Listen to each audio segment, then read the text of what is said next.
안녕하세요. 1월 3일 화요일 마이드라에 오신 여러분들을 환영하고 축복합니다. 어제 신년 묵상 시작하면서 몇 분들이 참 기다렸노라고 응원의 연락과 메시지를 보내주셨습니다. 참 감사합니다.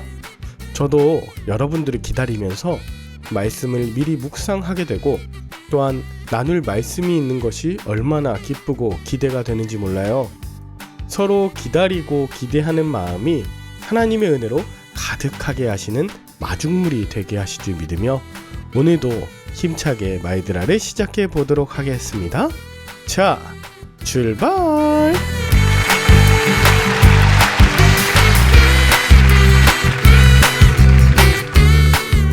오늘은 요한복음 2장입니다. 오늘의 본문에는 예수님의 첫 이적인 가나의 혼례잔치 이야기가 나오는데요. 예수님이 초대를 받으신 그 혼례잔치에 포도주가 떨어졌습니다. 이에 예수님의 어머니 마리아가 예수님께 이 상황에 대해 이야기했죠. 그때 예수님은 아직 자신의 때가 이르지 않았다고 하고요. 예수님의 어머니 마리아는 하인들에게 예수님이 무슨 말을 하시든지 그대로 하라고 당부합니다. 그랬더니 예수님이 돌 항아리에 물을 채우라 하시고 하인들은 그대로 따르자 그 물이 포도주로 변하게 되었습니다. 이것이 예수님이 행하신 첫 표적이었습니다. 이어서 13절부터는 이른바 성전 정화 사건이 나오는데요. 예수님이 예루살렘 성전에 올라가셔서 성전에서 돈 바꾸고 짐승 파는 자들의 행위를 보시고 노끈으로 채찍을 만들어 짐승을 내쫓고 돈 바꾸는 자들의 상을 엎으시며 아버지의 집을 장사하는 집으로 만들지 말라고 하십니다. 이때 이런 일을 할 수 있는 자라는 표적을 보이라는 유대인들에게 예수님은 성전을 헐면 3일 만에 다시 세우겠다고 하셨습니다. 이것이 요한복음 2장의 내용이에요. 저는 어려서 주일학교에 다니면서 참 좋아하는 찬양이 있습니다. 오랜만에 기타 들고 찬양을 한번 해보겠습니다. 예수님이 말씀하시니 물이 변하여 포도주 됐네.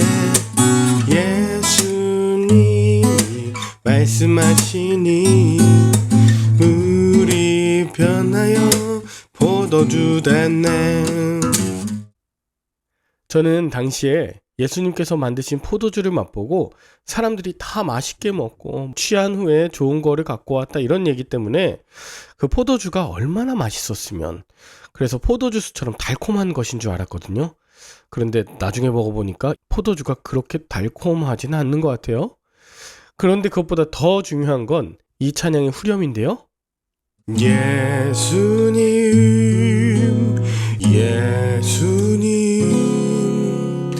나에게도 말씀하셨소. 새롭게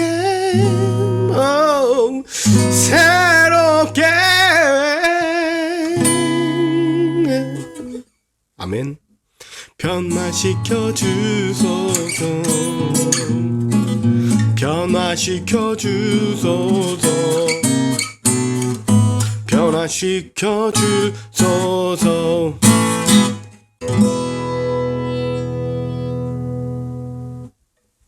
우리가 주목해야 할 것은 물로 만든 포도주가 아니라 물 같았던 내가 예수님의 말씀으로 인하여 포도주와 같이 변화되는 것이구나.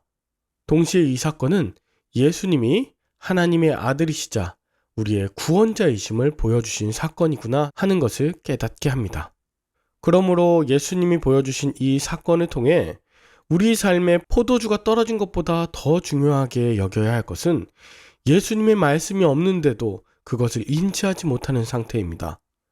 예수님이 없는 상태에서 아무리 포도주가 많고 먹고 마시며 잔치를 즐기는 것은 언젠가 끝나고 마는, 아니 벌써 포도주가 떨어져 곧 끝나고 마는 그런 자리가 될 것입니다.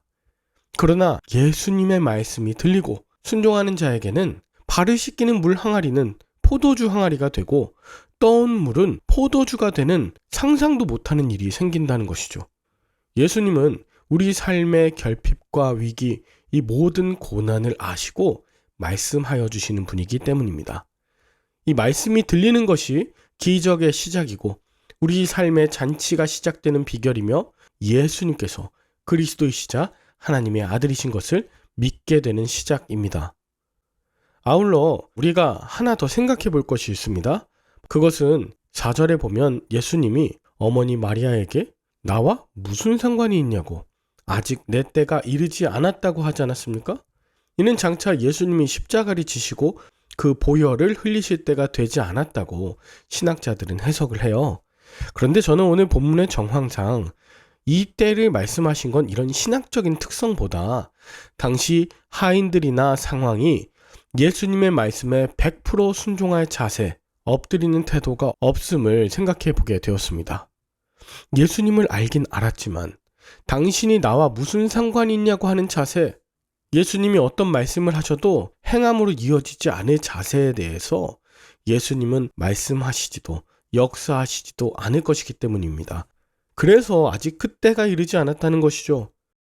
여러분, 포도주가 다 떨어졌기 때문에 하인들은 이리저리 포도주를 구하러 다녔을 것이고 어떻게 해결해야 될까 굉장히 분주했을 겁니다.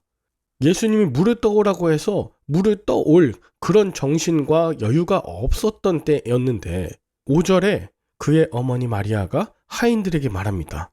예수님이 너희에게 무슨 말씀을 하시든지 그대로 하라고요. 이 말씀을 듣고 그렇게 순종할 자세가 되자 예수님의 때가 이르는 것이죠. 여러분, 예수님의 때는 분명히 정해져 있습니다. 그러나 그때가 임하는 것은 우리들의 자세와 태도랑 연관이 있음을 여러분 잊지 않으시길 바라요. 주님, 말씀하옵소서.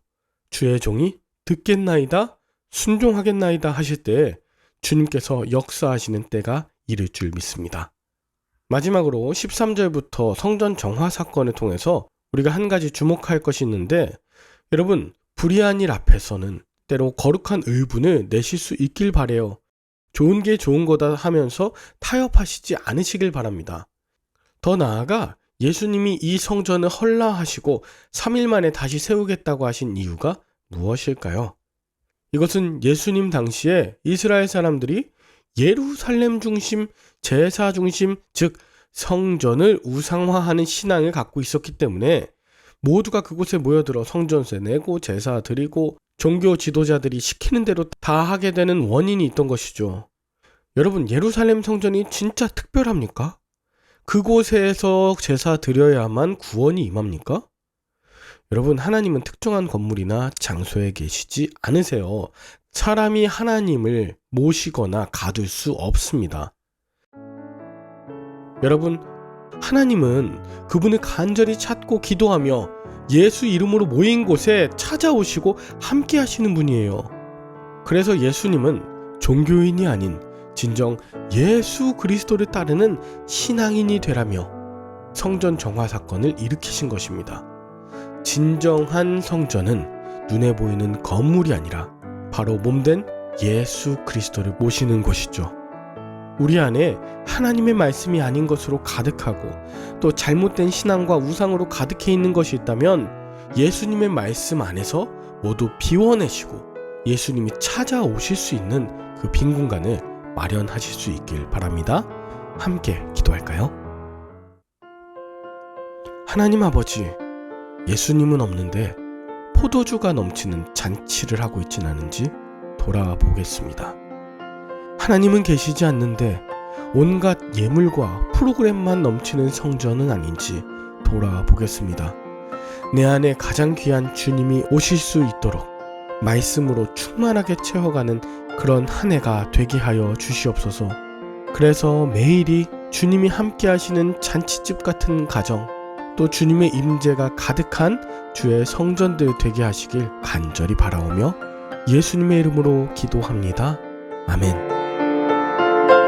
오늘도 좋은 하루 보내시고 저는 내일 다시 찾아뵙도록 하겠습니다. 샬롬.